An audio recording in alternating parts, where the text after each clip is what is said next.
Air ticket, visa processing, হজ ও ওমরা। আলামিন travels and tours, নিরাপদ যাত্রায় আপনার বিশ্বস্ত সঙ্গী।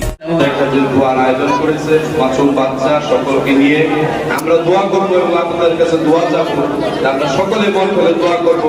এখানে একসাথে মসজিদ হবে, এত পিলারের উপরে বড় ধরনের মাদ্রাসা মসজিদ হবে, আমরা কোনো চিন্তা করতে পারি না। এলাকার মানুষ চিন্তা করতে পারে না। আল্লাহ একমাত্র গায়েবের মালিক, আল্লাহর ইশারা ছাড়া কোনো কিছু হয় না। সেখানে কোনো কিছু সম্ভব বলে জঙ্গল ভরা ছিল, আজকে সেখানে আল্লাহ কোরআন শিক্ষার জন্য, পাঁচদিখানা নামাজের জন্য এই মসজিদ হয়েছে, এই মাদ্রাসা হয়েছে। এটা যদি সত্য হয়ে থাকে তাহলে এখানে হাজারো কোরআনের কাম, হাজারো কোরআনের পাখি যারা হাফেজ, যারা এতিম, তাদের দোয়া আল্লাহ করবেন না? আল্লাহ করবেন। আজকে দোয়া মাহমুদের দিকে আমরা সৃষ্টিকর্তার নিকট আমরা শুধু এই দোয়াই চাবো, কিন্তু আল্লাহ আমাদের প্রয়োজনে না, শুধু বিএনপির প্রয়োজনে না, এই দেশ জাতির জন্য বেগম খালেদা জিয়া বেঁচে থাকাটা অপরিহার্য। এই দেশ এবং জাতির জন্য বেগম খালেদা জিয়া বেঁচে থাকাটা এটার কোনো বিকল্প নেই। এই জন্য দলের মানুষরা শুধু ধর্ম নির্বিশেষে আজকে দেশ নেত্রী বেগম খালেদা জিয়া রোগের জন্য, সুস্থতার জন্য যে হিন্দুরা তাদের মন্দিরে, খ্রিস্টানরা তাদের গির্জায় এবং বিভিন্ন অনুষ্ঠানালয়, বিভিন্ন মসজিদ মাদ্রাসায় মানুষ আজকে ঐক্যবদ্ধ হয়েছে বিশ্ববিদ্যালয় বেগম খালেদা জিয়া।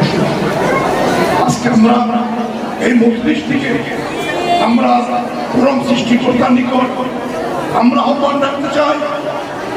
আমরা ইতিহাসে পড়েছি যখন সম্রাট আকবরের পিতা মহান স্রষ্টা আমাদেরকে বেগম খালেদা জিয়া রোগ মুক্তির জন্য দোয়ার অনুষ্ঠানে আসা এবং বসার সুবর্ণ সুযোগ করে দিয়েছেন।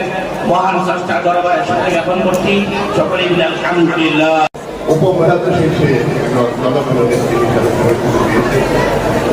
কাজেই উনি গুরুতর অসুস্থ অবস্থায় বাংলাদেশ আমেরিকার হসপিটালে চিকিৎসাধীন আছেন। এখানে যুক্তরাষ্ট্র, যুক্তরাজ্য, চীন, এই তিন দেশের বিশেষজ্ঞ ডক্টর ওনার চিকিৎসা মেডিকেল বোর্ডের আছেন। আপনারা চেষ্টা করতেছেন ওনাকে সুস্থ করে তোলার জন্য। ওনারা চেষ্টা চালিয়ে দেখেছেন।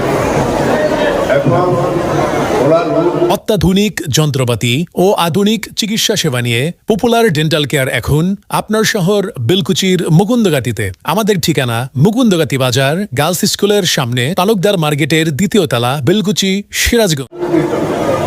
আজকে এখানে একটি দোয়া মাহফিল আয়োজন করা হয়েছে। এই দোয়া মাহফিলে আজকে সভাপতি এবং আমাদের উনি একটা ওনারই ছিল, একজন লোক মারা গেছে।